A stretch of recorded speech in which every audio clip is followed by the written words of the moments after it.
Mira, te lo estoy contando ahora mismo y todavía siento ese nudo en el estómago, como una presión que me encoge por dentro. Es cerrar los ojos y verme allí de nuevo, plantada en mitad de aquel salón maldito del Hotel Ritz, en pleno corazón de Madrid. El lujo me rodeaba por todas partes. Era una burrada. Esas lámparas de cristal que te dejaban medio ciega con tanto brillo, el olor penetrante de los perfumes carísimos y ese murmullo constante de la élite madrileña que se había reunido para contemplar a la pareja del año. Yo llevaba un vestido azul marino precioso. Lo había elegido el propio Adrián. Recuerdo que me lo dio mientras me susurraba al oído que, con ese color, mis ojos le recordaban al cielo nocturno de Ibiza. Qué tonta fui. Me creía cada una de sus palabras. Me derretía con el tono aterciopelado de su voz. Aquella noche estaba convencida de que era mi gran momento, mi triunfo personal. Llevábamos 3 años juntos, y yo me había dejado la piel ayudándole a levantar su imperio desde cero. Fui yo quien le sacó de líos judiciales y quien se pasaba las noches en vela puliendo sus gráficos de rentabilidad para que todo fuera perfecto. Yo no era solo su pareja, era su mano derecha, el cerebro detrás de sus éxitos y, o eso pensaba yo, la dueña de su corazón. Cuando vi a Adrián caminar hacia el centro de la sala y pedir silencio, sentí que el corazón se me subía a la boca. Estaba imponente, parecía un auténtico dios con ese smoking hecho a medida por los mejores sastres del barrio de Salamanca. Empezó a soltar un discurso sobre el amor, diciendo que detrás de cada gran hombre siempre hay una mujer que le da paz sin pedir nada a cambio. En ese instante, casi podía notar el peso de la cajita que, estaba segura, escondía en el bolsillo. Me sudaban las manos y se me quedó grabada en la cara esa sonrisa de felicidad. Un poco boba, la verdad. Valeria, dijo él en voz alta. Di un paso al frente, con el alma en un hilo, dispuesta a fundirme en sus brazos. Pero ni siquiera se molestó en mirarme. Su mirada me atravesó de parte a parte, como si yo fuera de cristal transparente o un simple objeto de decoración, una vasija antigua que pasaba por allí. Alargó la mano hacia un lado, y de entre la multitud apareció Rosa, mi mejor amiga. La misma Rosa que esa misma mañana se estaba tomando un café conmigo, asintiendo con cara de pena mientras yo le confesaba que tenía el presentimiento de que hoy mi vida iba a cambiar para siempre. Y vaya si cambió. Ella avanzó hacia él, radiante con esa belleza perfecta de muñeca de porcelana, de las que no tienen ni un solo pensamiento complejo en la cabeza. Entonces, Adrián hincó la rodilla en el suelo, despacio. En el salón se hizo un silencio tan sepulcral que hasta se podía oír el estallido de las burbujas de champán en las copas de los invitados. Rosa, soltó él, con una voz que no le tembló ni un poquito. Tú eres mi luz, mi refugio, mi puerto seguro. Eres la única persona con la que quiero despertarme cada mañana, sabiendo que en casa me esperan la paz y el silencio que tanto necesito.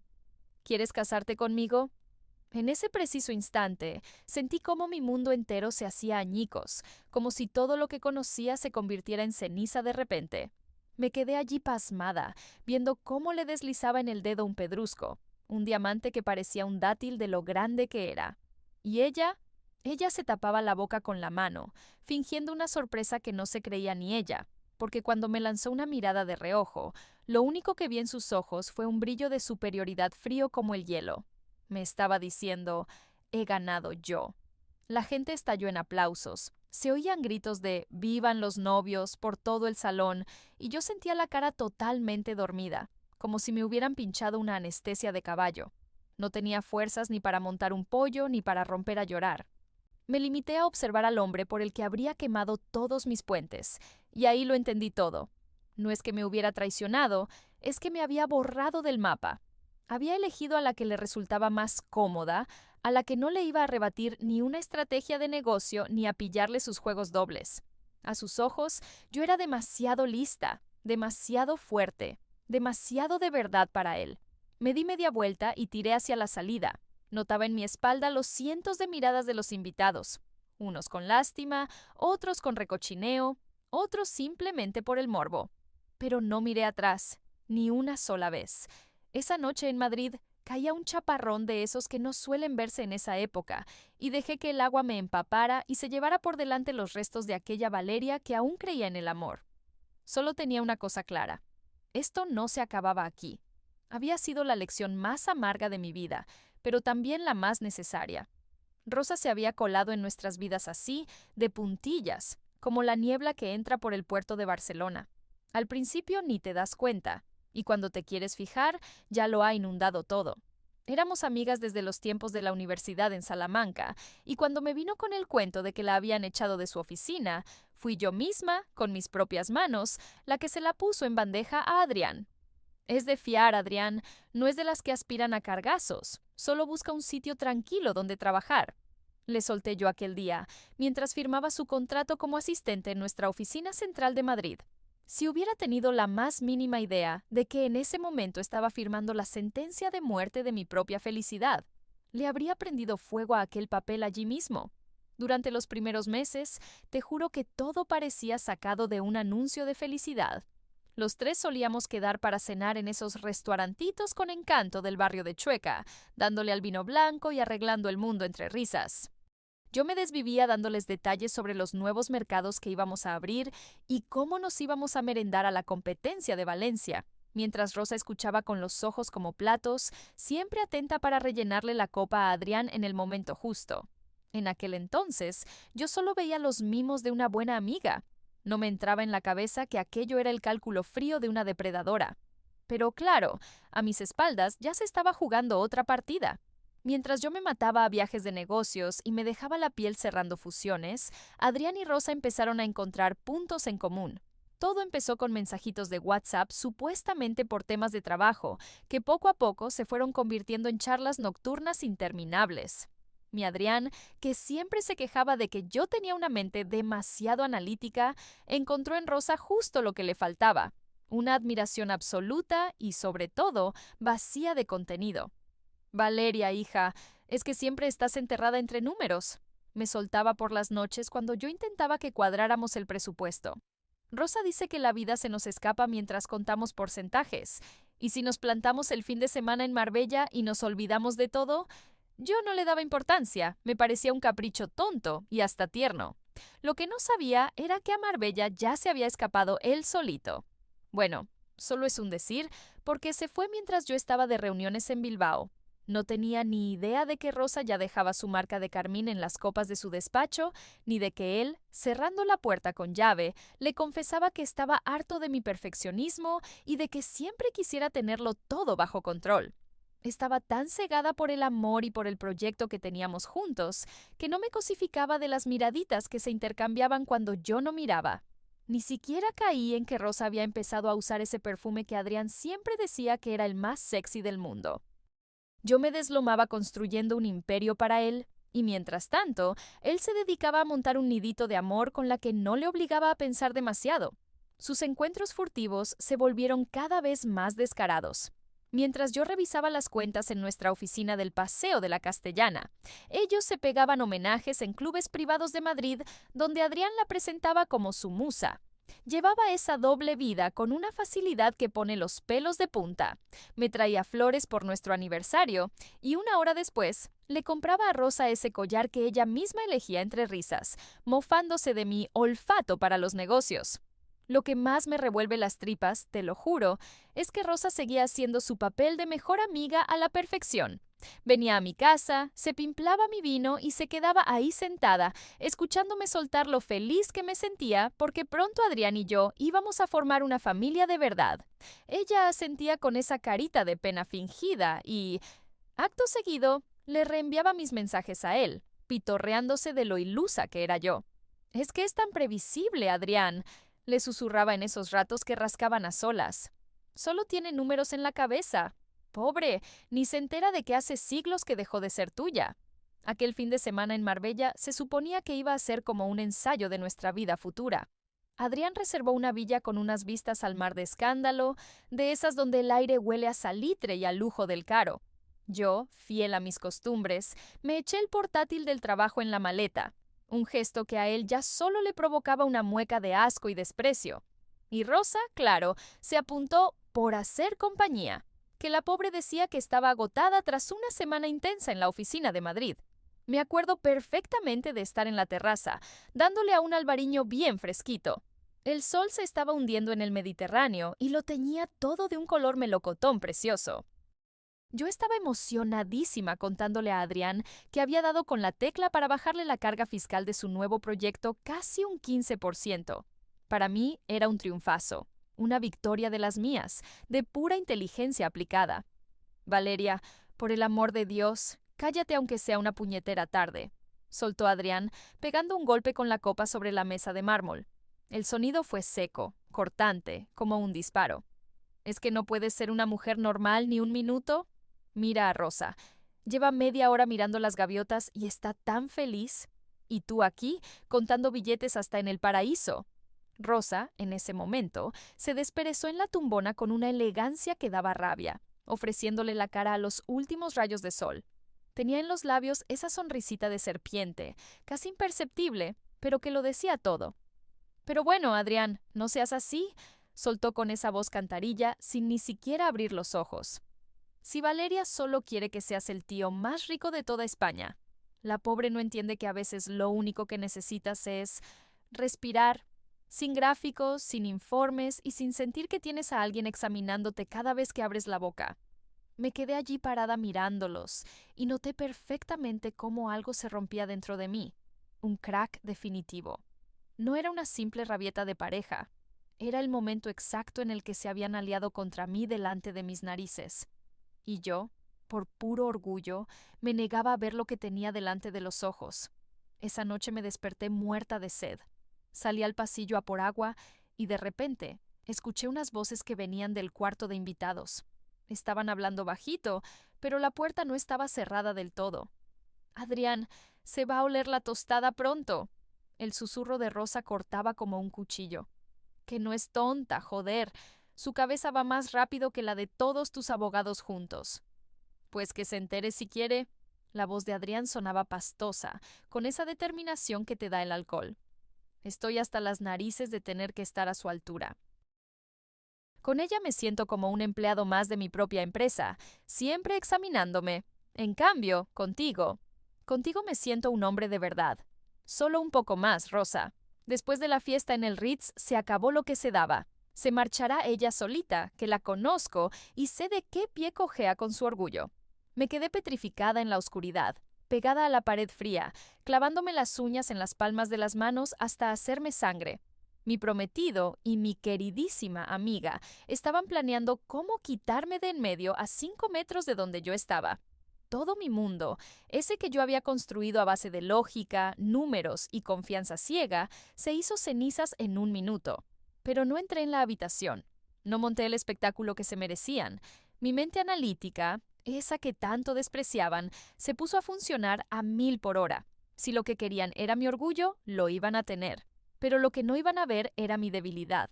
La noche del evento en Madrid apestaba a lujo por los 4 costados. Estaba frente al espejo de la suite del hotel, retocándome aquel vestido azul, y me temblaban las manos lo justo.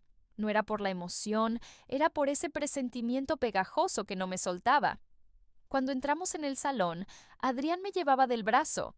Noté que su mano, que siempre solía ser cálida y firme, estaba fría como un témpano. Rosa estaba allí, en primera fila, deslumbrante con un vestido color champán. Me cazó la mirada, y por un segundo, su cara se deformó en una mueca. No sé si era lástima o el puro placer de la victoria. En ese preciso instante me cuadró todo. En ese momento, todas las piezas del puzzle encajaron de golpe. ¡Damas y caballeros! La voz de Adrián retumbó en todo el salón, cortando en seco el tintineo de las copas. Esta es una noche muy especial. Muchos sabéis que he pasado mucho tiempo buscando a esa persona que sea mi roca, mi apoyo de verdad. Alguien que no me pida cuentas ni informes, sino que simplemente esté ahí, a mi lado. Solté un suspiro profundo, preparándome para el impacto. En el fondo, ya sabía que mi nombre no iba a salir de su boca. Mis 3 años de entrega absoluta, todas esas noches en vela dejándome la piel en sus contratos. Todo eso lo acababa de borrar de un plumazo por su capricho de tener a una mujer cómoda al lado. «Rosa», soltó él, girándose hacia ella con una intensidad fingida. Tú me has enseñado que la vida es mucho más que los negocios. ¿Quieres casarte conmigo?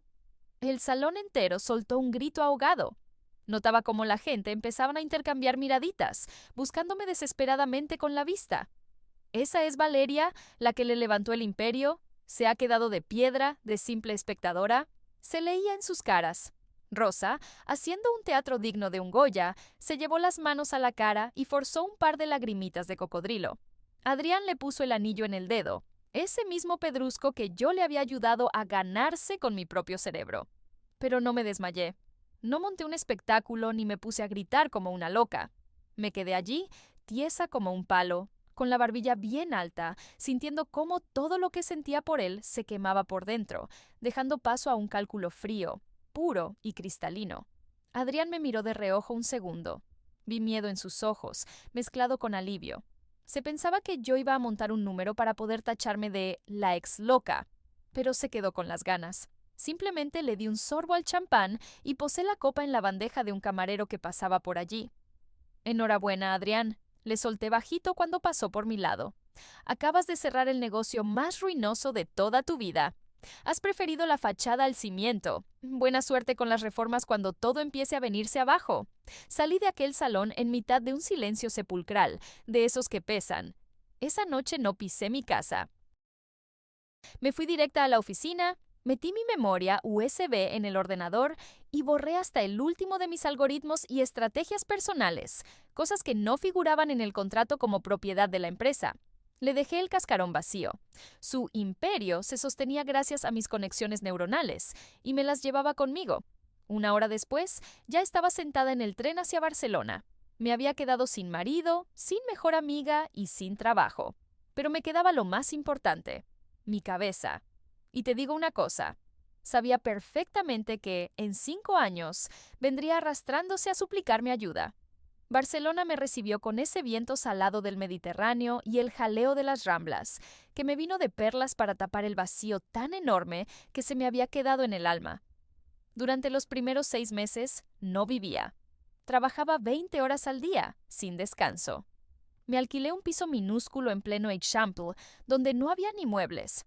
Lo único que veías eran pilas de documentos por el suelo y 3 monitores encendidos día y noche. Lo primero que hice fue quitarme su sombra de encima. Me puse el apellido de mi madre, Martínez. Para los tiburones de Madrid, la Valeria que había levantado a Adrián simplemente se había esfumado. Se la había tragado la tierra. Pero mientras tanto, aquí en Barcelona, empezaba a sonar el nombre de una analista misteriosa que leía los mercados como si tuviera una bola de cristal. Fundé mi propio fondo de inversión, Ateia. Mi táctica era de una lógica aplastante. Me dedicaba a encontrar esos agujeros en los contratos de los peces gordos, esos detalles que Adrián siempre pasaba por alto y sacaba tajada de ellos. No te vayas a creer que me hice de oro de la noche a la mañana. Empecé con asesorías pequeñitas para magnates del textil catalán y luego pasé a gestionar los activos de varias bodegas del Penedés. Pero cada euro que ganaba lo invertía en ganar poder. Me fui haciendo con una red de contactos que Adrián ni en sus mejores sueños podría imaginar. Mis socios eran gente que pasaba de fachadas bonitas. Lo que buscaban era mi mano de hierro y mis pronósticos, que no fallaban ni una vez. ¿Y qué pasaba con Adrián? Pues que lo vigilaba de cerca, como un depredador que sigue el rastro de una pieza herida. Su empresa, Torre Investments, empezó a perder fuelle, lenta pero inexorablemente. Tal cual lo predije, Rosa convirtió la oficina en una especie de salón de té para la alta sociedad. Se cargó a los profesionales de verdad para meter a gente maja que no le llevara la contraria a Adrián en nada. Sin mis algoritmos, sus negocios se volvieron cada vez más chapuceros y menos rentables. Empezó a pulirse todo el capital que habíamos acumulado durante nuestros 3 años de relación. Pasaron 3 años más. Me enteré por la prensa rosa de que Adrián y Rosa por fin habían pasado por el altar.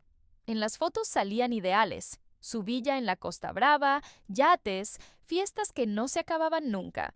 Pero mis ojos de analista veían otra cosa muy distinta. Adrián estaba demacrado. Se le notaba en la mirada esa ansiedad típica del que sabe perfectamente que se está quedando sin suelo que pisar. Rosa quemaba el dinero que daba gusto, con un hambre que no se saciaba nunca. Se montó una fundación benéfica que, en realidad, solo servía para fundirse los fondos en banquetes de lujo y campañas de imagen vacías. Y Adrián, empeñado en seguir pareciendo el rey del mundo ante su musa, no tenía agallas para decirle que no a nada. Se metió en préstamos hasta las cejas, rezando por dar ese pelotazo definitivo que tapara todos sus pufos. Yo, mientras tanto, ya me había mudado a un ático espectacular con vistas directas a la Sagrada Familia. Mi fondo, Ateya, se había convertido en el pez gordo del sector tecnológico. Por los pasillos de las altas esferas ya se hablaba de mí en susurros. Me llamaban la mujer de hielo, la que no daba un paso en falso. Estaba sentada, tranquila, esperando a que Adrián asomara la cabeza por el precipicio. Y el momento llegó cuando el gobierno soltó el bombazo. Un concurso público para la digitalización de infraestructuras a nivel nacional. Un contrato de 500 millones de euros. Para Adrián, aquello era la última tabla de salvación antes de la quiebra total. Para mí, era el escenario perfecto para volvernos a ver las caras. Madrid, 5 años después. El mismo Hotel Ritz. El mismo salón donde, una vez, me pisotearon el corazón delante de todo el mundo. Pero esta vez no cruzaba esas puertas como la mano derecha de ningún millonario.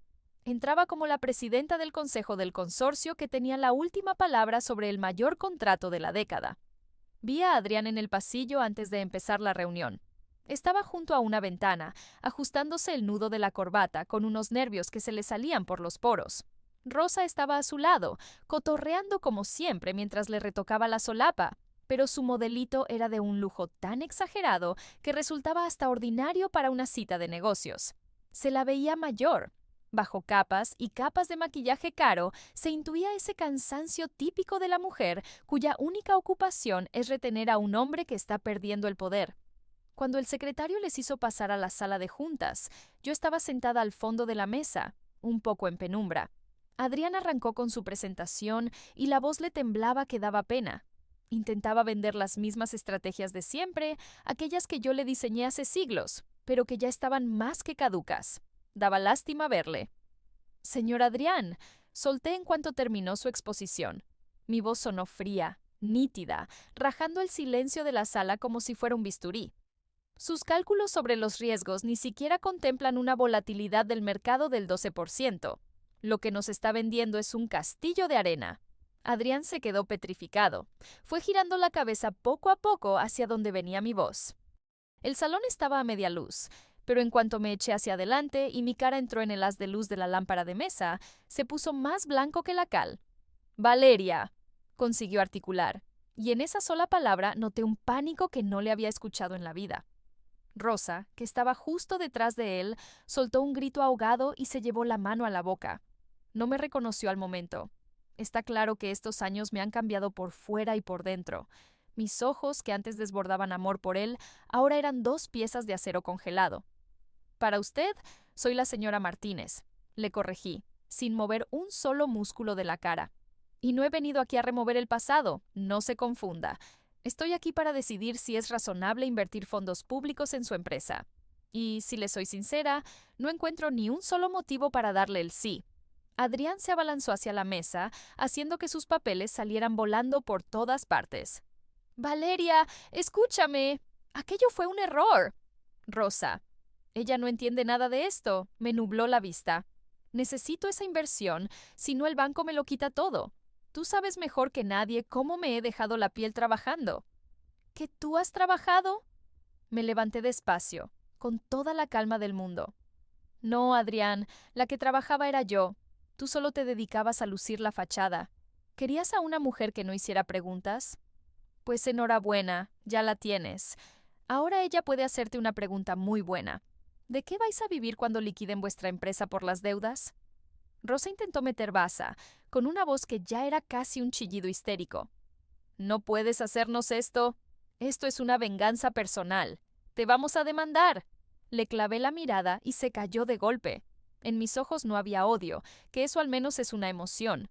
Había algo mucho peor, una indiferencia absoluta.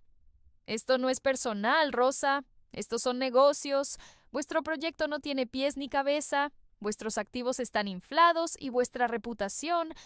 Bueno, vosotros solitos os la habéis labrado. Mi fondo solo elige socios que saben valorar la inteligencia y la lealtad, y vosotros no dais el perfil. Apreté el botón del interfono sin apartar la vista de ellos. Preparad el informe negativo para la solicitud de Torre Investments. Firmamos el contrato con el Grupo de Valencia. Sus números son impecables. Un mes después, la empresa de Adrián se declaró oficialmente en quiebra. La villa de Marbella salió a subasta y el yate se lo embargaron. Se dice por ahí que Rosa lo mandó a paseo justo una semana después de que le bloquearan las cuentas. Se ve que ya se ha buscado a otro millonario carismático, algo más joven y, sobre todo, bastante más tonto.